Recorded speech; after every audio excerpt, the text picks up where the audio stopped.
Hello everybody, I am Anshu Shrivastava and through this video मैं आपकी help करूंगी in understanding harmonic mean, geometric mean, जो quantitative biology का एक पार्ट है।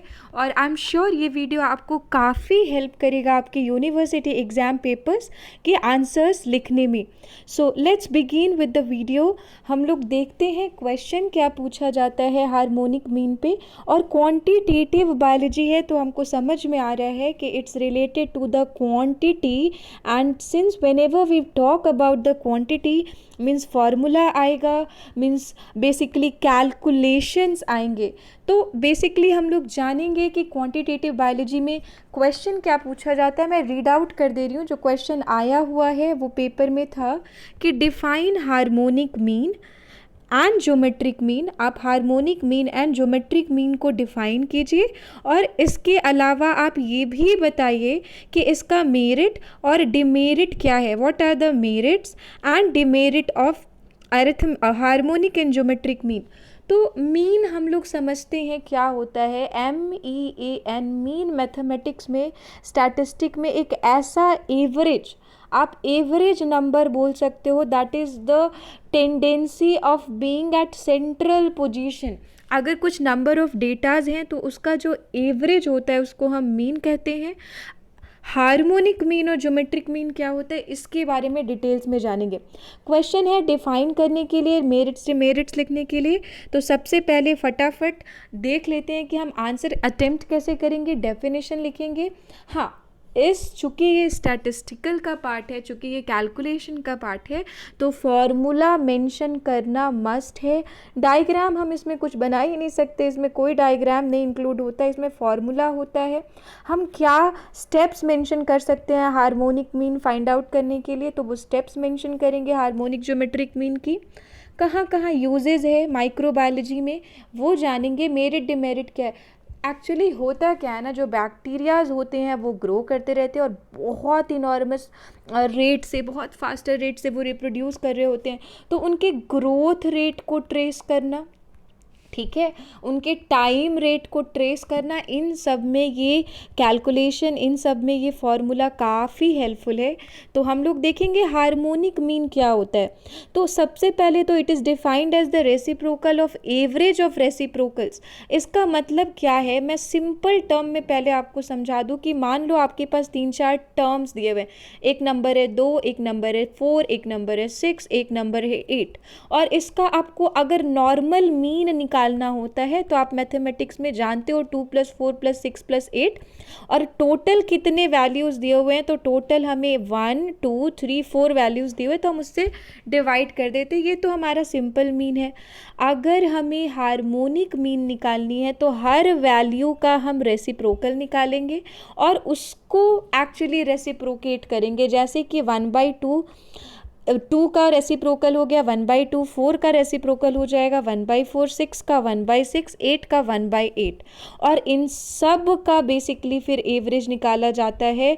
तो देखते हैं कैसे। यहाँ पे आप देखोगे इस स्लाइड में, तो यहाँ पे किया क्या गया है, मान लो बहुत सारे टर्म्स है x1, x2, x3, x4, तो उनका एवरेज निकाला जाता है। मैं आपको इसी स्लाइड से बताती हूँ, that will be more clear to you all. Harmonic mean का यूजेस मैं आपको ऑलरेडी बता रही हूँ कि बैक्टीरिया के ग्रोथ रेट के ट्रेसिंग में है, टाइम रेट का ट्रेसिंग है, और ओवरऑल माइक्रोबायोलॉजी में हाईली हेल्पफुल। ठीक है, तो अभी आप यहाँ पे देखेंगे, मैंने अगर हमारे पास कोई टर्म्स है x1, x2, x3, x4 और उसका फॉर्मूला कैलकुलेट करना है, हमें हार्मोनिक मीन का फॉर्मूला जानना है, तो हम सबसे पहले तो टोटल नंबर ऑफ टर्म्स लिख देंगे। टोटल नंबर ऑफ टर्म्स मान लो मैंने 2 4 6 8 लिया है, तो इसमें टोटल नंबर ऑफ टर्म्स कितने हो जाएंगे, 4, 1 2 3 4।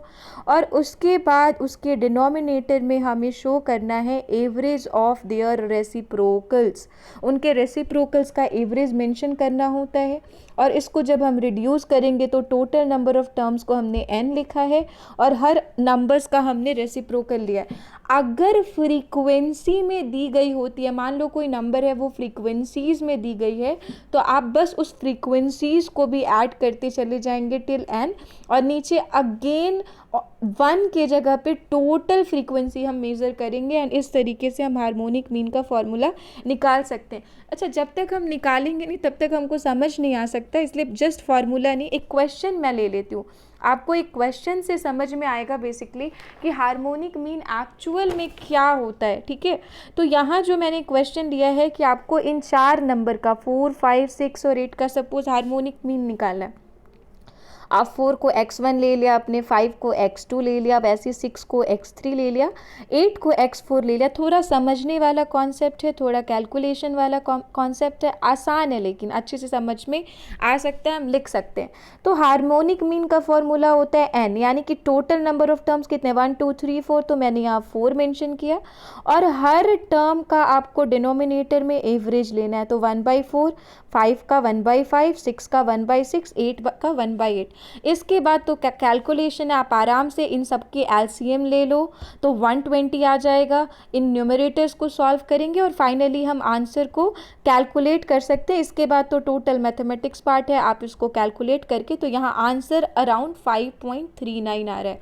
तो that is the simple thing, harmonic mean कैसे निकाला जाता है। जो टोटल नंबर ऑफ टर्म्स होते हैं उसको हम ऊपर ले लेते हैं और हर टर्म्स की हम एवरेज लेते चले जाएंगे और फाइनली इसको कैलकुलेट कर दिया करेंगे। So that is actually the harmonic mean. आपको इसमें जस्ट डेफिनेशन पूछा गया है, आप फार्मूला मेंशन कर दीजिए। यूजेस कहाँ कहाँ पे है, तो यूजेस हम लोग देख लेंगे कि कहाँ कहाँ बेसिकली हार्मोनिक मीन जो है वो यूज़ है हमारा। क्वांटिटेटिव बायोलॉजी में बेसिकली क्वांटिटेटिव बायोलॉजी में तो यूज़ होता है, माइक्रोबायोलॉजी में भी काफ़ी यूज़ होता है, चूँकि मैं ऑलरेडी बता रही हूँ बैक्टीरिया की ग्रोथ की स्टेप्स। मैंने क्या किया, पहले सबका रेसिप्रोकल ले लिया, जैसे हर वैल्यू का रेसिप्रोकल हमने लिया, फिर एवरेज निकाली और फाइनली कैलकुलेशन कर दिया, और इस तरीके से हार्मोनिक मीन निकल जाएगा। तो सबसे पहले हम लोग क्या मेंशन करें, हम लोग हार्मोनिक मीन के बारे में मेंशन करें, डेफिनेशन मेंशन करें, फार्मूला मेंशन करें, स्टेप बाय स्टेप फार्मूला लिख दिया हमने।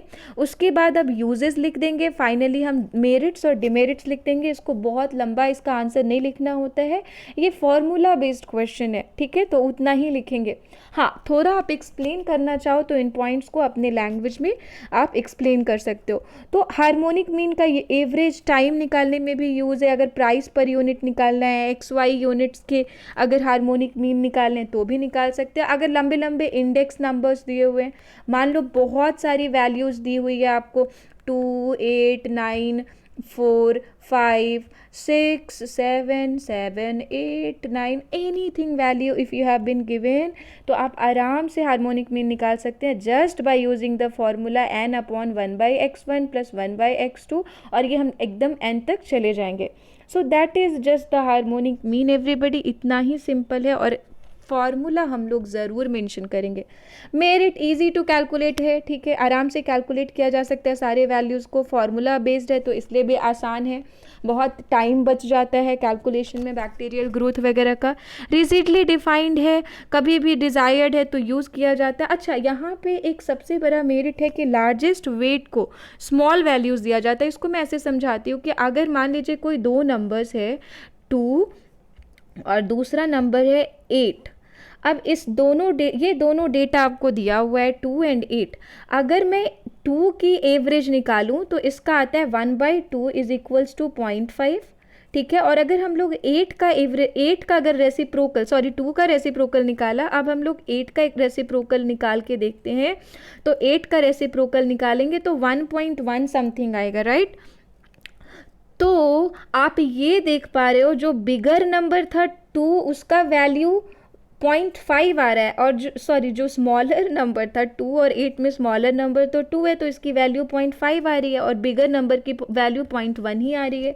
तो जो बिगर नंबर होता है उसका वैल्यू कम हो जाता है, रेसिप्रोकल में 0.1 आया, इसका 0.5 आया, और जो स्मॉलर वैल्यू है उसका बिगर रिजल्ट आता है। तो यही कह रहा है कि जो लार्जेस्ट वेट वैल्यू है उसका जो लार्जेस्ट वेट है उसको लार्जेस्ट वेट मिलेगा स्मॉल वैल्यूज़ को, और जो बिगर वैल्यूज़ हैं उनको कम वेट मिलेगा इसमें बेसिकली।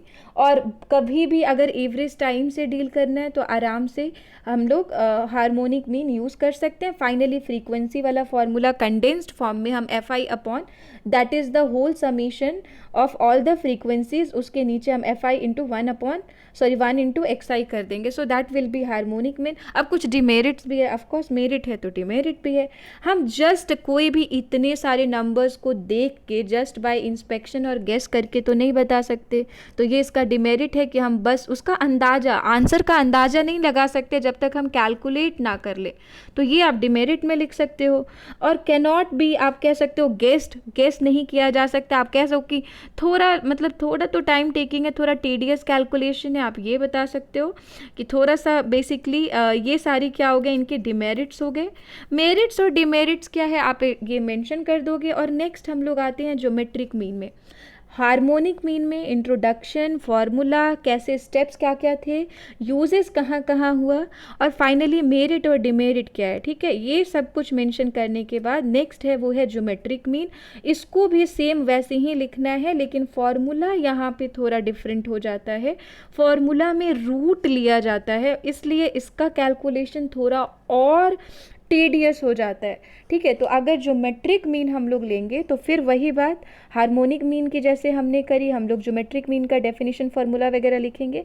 अब फार्मूला जो उसका होता है ना, वो nth root of the product of values होता है। एकदम सिंपल कैलकुलेशन से आपको मैं बताऊंगी कि मान लीजिए एक वैल्यू है 3, दूसरी वैल्यू है 9 और तीसरी वैल्यू है 27, और कह रहे हैं कि आप इसका ज्योमेट्रिक मीन कैलकुलेट करके बताइए। तो ये हमारा फर्स्ट टर्म है, ये सेकंड टर्म है, ये थर्ड टर्म है, x1 x2 x3। आपको सिंपल ज्योमेट्रिक मीन निकालते वक्त क्या करना है, इनका आपको रूट लेना होता है। तो यानी कि 3 इंटू 9 इंटू 27, और रूट में जितने टर्म्स है उसका रूट हम लेंगे। तो यानी कि यहाँ पे 1 2 3 टोटल 3 टर्म्स है, तो हम बेसिकली यहाँ पे 3 पुट कर देंगे। सो होता क्या है, that is the nth root of the product of the value. सबको आप सबसे पहले तो आपको 3 इंटू 9 इंटू 27 ये प्रोडक्ट यानी मल्टीप्लीकेशन करना है, और उसका nth रूट ले लेना है। nth मतलब कितने टर्म्स है। So that is the it. इस सेट ऑफ ऑब्जर्वेशन में अगर हमें डिफाइन करना है कि ज्योमेट्रिक मीन एक्चुअल में होता क्या है, तो it is nth root of their product. Product का nth रूट है सिंपल। हम लोग हार्मोनिक मीन में एवरेज ऑफ एडिशन ले रहे थे, है ना, 1/x1 प्लस 1/x2, लेकिन आप ज्योमेट्रिक मीन में ध्यान रखोगे यहाँ पे प्रोडक्ट लिया जा रहा है x1 into x2 into x3, और उन सभी का nth रूट कर देंगे। तो हार्मोनिक एक तरीके से आप कह सकते हो एडिशन है, ज्योमेट्रिक मल्टीप्लिकेशन है, लॉग भी अभी हम इसमें लेंगे। तो यहाँ पे मैंने एक क्वेश्चन लिया है। अच्छा, और कोई भी वैल्यू जो आप मल्टीप्लाई करते हो ना, तो ज्योमेट्रिक मीन में कभी भी जो आपको वैल्यूज दिया रहेगा, मान लो 2 4 6 8, कोई भी वैल्यू 0 नहीं हो सकता है या निगेटिव नहीं हो सकता है। ज्योमेट्रिक मीन में जब भी ज्योमेट्रिक मीन हम कैलकुलेट कर रहे होंगे, तो जो वैल्यूज़ दिए होते हैं, all that values which are given will always be the positive values. It can not be zero, it can not be negative. तो ये भी हम ध्यान रखेंगे। यहाँ एक क्वेश्चन के थ्रू मैंने समझाने की कोशिश की है कि ज्योमेट्रिक मीन आप कैसे कैलकुलेट करोगे। तो टोटल x5, मान लो 3 था, 4 था, 5 6 7, ये 5 वैल्यूज़ दिए हुए, ठीक है। इसको मैंने x1 x2 x3 x4 x5 ले लिया। अब इनको एकदम से गुणा कीजिए, इनको मल्टीप्लाई कीजिए। आप सिंपल 3 को उठाया, 4 5 6 7, इन सब को आप मल्टीप्लाई कर दीजिए, ठीक है। और मल्टीप्लाई करने के बाद जितने टोटल टर्म्स थे 1 2 3 4 5, टोटल 5 थे, उसका 1/5 रूट हो जाएगा। So basically that is nth term of the multiplication, nth root of the multiplication of all the data, और यही फॉर्मूला है, और इतना ही सिंपल होता है। हाँ, आप जब लिखेंगे, आप एक एग्जाम्पल लिख के ज्योमेट्रिक मीन बता सकते हैं। आप ज्योमेट्रिक मीन का प्रॉपर डेफिनेशन लिख देना आराम से, और उसके बाद आप इसके यूजेस लिख दो। तो ये रहा वो जो सेम ज्योमेट्रिक मीन का अभी फॉर्मूला है। आप इसको कंडेंस करके इस फॉर्म में भी लिख सकते हैं, या ये फॉर्म भी आप मेंशन कर सकते हैं, x1 into x2 into x3 into x4 into x5 xn तक चले जाएंगे, है ना। तो हार्मोनिक मीन हमारा क्या था, एडिशन पे बेस्ड था।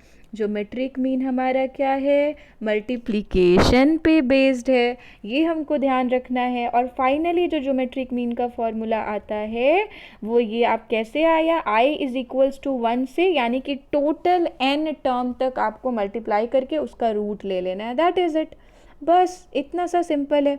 अगर बात करें यूजेस क्या क्या है, अच्छा, फॉर्मूला में एक लॉगैरिथम का भी फॉर्मूला है, वो भी आप देख लो कि लॉगैरिथम वाला फॉर्मूला हम कैसे लिखेंगे। और लिखेंगे इसमें आप क्वांटिटेटिव फार्मूला, आप 2 मिनट 1 मिनट लग रहा है, फार्मूला याद भी हो गया होगा आपको अभी तक तो।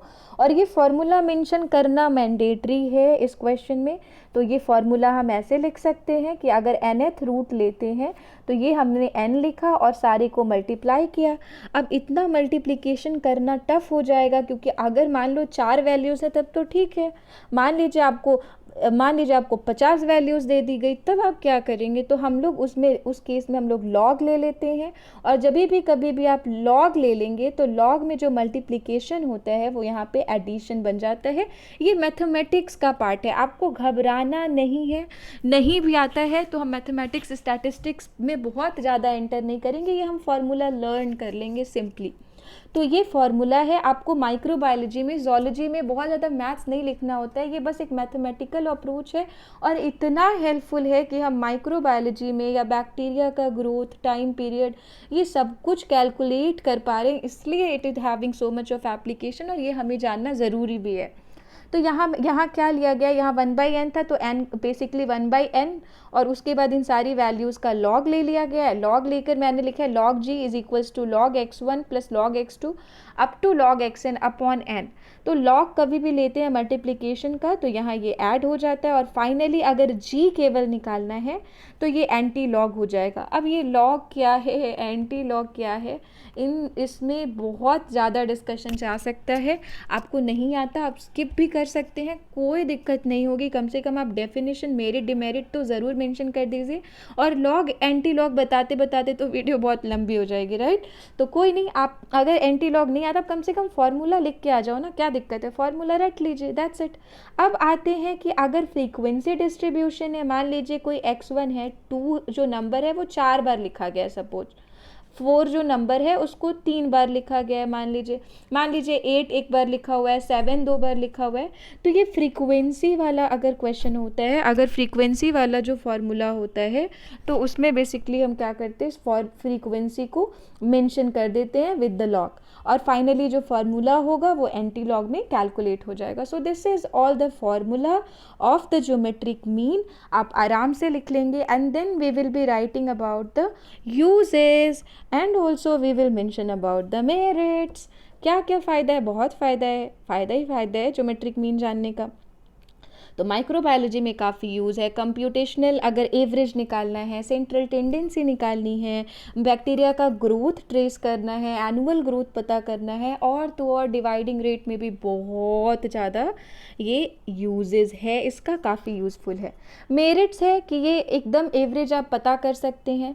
अलजेब्रा के थ्रू, अलजेब्रिक ट्रीटमेंट से इसको कैलकुलेट किया जा सकता है, इंडेक्स नंबर पता किया जा सकता है। आप देखो बहुत सारे डेटाज दिए हुए हैं, 2 4 8 9 7, तो इन सब का आप कंस्ट्रक्शन कर सकते हो थ्रू इंडेक्स नंबर। कोई वैसा फ्लक्चुएशन नहीं है, आराम से पता करा जा सकता है। अब जहाँ मेरिट्स है वहाँ थोड़ी कुछ लोगों को डिमेरिट भी लग रही होगी, होती भी है बिल्कुल, कि ईजिली अंडरस्टैंडेबल नहीं है, ईजिली कैलकुलेट नहीं कर पा रहे हैं, लेंदी कैलकुलेशन है।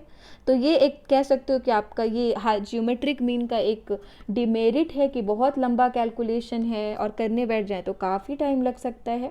स्पेशल नॉलेज होना, जैसे मैंने अभी आपको बोला ना कि लॉग और एंटी लॉग पता होना होता है, नहीं भी हो रहा तो कोई बात नहीं, घबराना, परेशान नहीं होना है, इट्स ओके फाइन।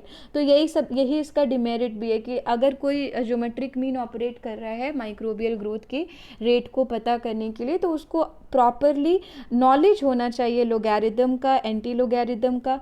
और हाँ, चूँकि रूट्स लेने हैं, मल्टीप्लिकेशन लेना है, लॉग लेना है, तो एक्चुअल वैल्यू पता करना बहुत टफ हो जाता है, और बहुत बस गैस करके तो हम ये चीज़ें नहीं बता सकते हैं, हमको सारी की सारी बातें जाननी पड़ती है क्वांटिटेटिव बायोलॉजी में। So this was all about quantitative biology, quantitative microbiology, harmonic mean, HM and GM. पहले इंट्रोडक्शन मेंशन कीजिए, डेफिनेशन लिखिए, ये फॉर्मूला ज़रूर मेंशन कीजिए, स्टेप्स लिख दीजिए क्या क्या स्टेप्स हमने मेंशन किया, उसके बाद लिख दीजिए क्या क्या फ़ायदा है, नुकसान है, डिमेरिट्स है। ज्योमेट्रिक मीन में भी वही फॉलो करना है फॉर्मूला लिखते हुए, और हमें अपने आंसर को कंक्लूड कर देना है। क्वांटिटेटिव बायोलॉजी में बहुत डर लगता रहता है, डरना नहीं है, ये तो इनफैक्ट और स्कोरिंग है अगर आप प्रॉपर फार्मूला लिख के आ जाएंगे। So in this video I hope आपको काफ़ी हेल्प मिला होगा और आप बहुत अच्छा आंसर लिख के आएंगे, अपने कॉन्फिडेंस अपने दम पे लिख के आएंगे। So that's all for this video. Thank you everyone, keep loving, keep supporting. Thank you everybody, thank you everyone.